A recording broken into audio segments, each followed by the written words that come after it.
यो जाडोमा खानालाई एकदमै मिठो हुने फिस स्टाइलको किराको सब्जी बनाऊ है त। फिस स्टाइलको बनाना करी बनाउनको लागि मैले यहाँ 3टा पानीमा भिजाएर राखेको र बोक्रा छिलेर राखेको 3टा किरा लिएकी छु। हामी थोरैजना भएको भएर मैले यति लिएँ।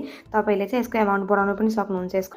र यहाँ मसिनरी काटेको प्याज र खुर्सानी लिएको छु र पेस्ट बनाउनको लागि मैले मसिनरी काटेको 4वटा टमाटर, लसुन र अदुवा अनि सुखा मसलाको रूपमा तोरी, जिरा र धनिया लिएको छु। टिमुर तपाईँहरूले एड गर्न सक्नुहुन्छ, जसलाई टिमुर मनपर्छ उहाँहरूले गर्न सक्नुहुन्छ। मलाई चाहिँ खासै मन नपर्ने भएको हुनाले मैले चाहिँ एड गरिनँ। र अब म चाहिँ यी दुईटाको पेस्ट बनाउँछु प्लस टमाटरको पनि पेस्ट बनाएर अब हामी लाग्छौँ पकाउनतिर। तपाईँले यहाँ देख्न सक्नुहुन्छ मैले केरालाई मसिनरी छड्के रूपमा काटिसकेको छु, डायगोनल सेप दिन खोजेको छु र मसिनरी काटिसकेपछि अब हामीले यसमा चाहिँ थोरै बेसार र स्वाद अनुसारको नुन एड गर्नेछौँ र मजाले चलाएर अब चाहिँ यसलाई फ्राई गर्नेछौँ।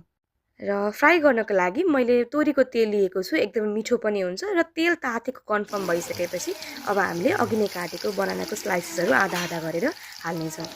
र यो हामीले मिडियम आँचमा चाहिँ माछा पकाए जस्तै तरिकाले चाहिँ हामीले यसलाई फ्राई गर्नेछौँ। जबसम्म यसको राम्रो सुनौलो कलर आउँदैन तबसम्म यसलाई बिस्तारै चलाएर चाहिँ हामीले पकाउनुपर्छ। मिठो गोल्डन कलर आइसकेपछि अब हामीले यो केराको स्लाइसेसहरूलाई अर्को प्यानमा राख्नेछौँ र यही तेलमा चाहिँ हामीले हाम्रो बनानाको ग्रेभी बनाउनेछौँ। र त्यही तेलमा मैले मेथीलाई मजाले फुराउँछु र मेथी राम्ररी फुराइसकेपछि अब मैले अघि नै काटेको यसमा प्याज एड गर्नेछु र हामीले यो प्याजलाई त्यतिखेरसम्म फ्राई गर्नेछु जबसम्म यसको मिठो गोल्डन कलर चाहिँ आउँदैन तबसम्म हामीले प्याज र यो काटेको खुर्सानीलाई चाहिँ मजाले स्टर फ्राई गर्नेछौँ। र त्यस पछाडि चाहिँ मैले स्वाद अनुसारको चाहिँ यसमा नुन र बेसार एड गर्नेछु। जति हजुरलाई आवश्यकता पर्छ त्यति तपाईँले आफ्नो इच्छा अनुसार चाहिँ एड गर्न सक्नुहुनेछ।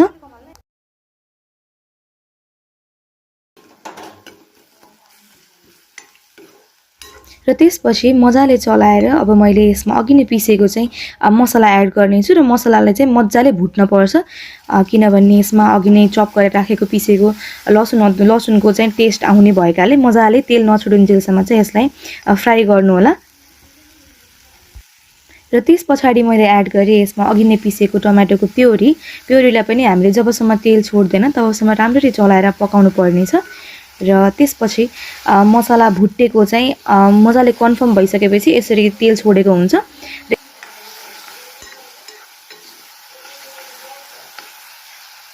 र अब पालो आएको छ अघि नै फ्राई गरेर राखेको केराको स्लाइसेसहरूलाई यही मसलासँग एकछिन मिसाएर पकाउनको लागि।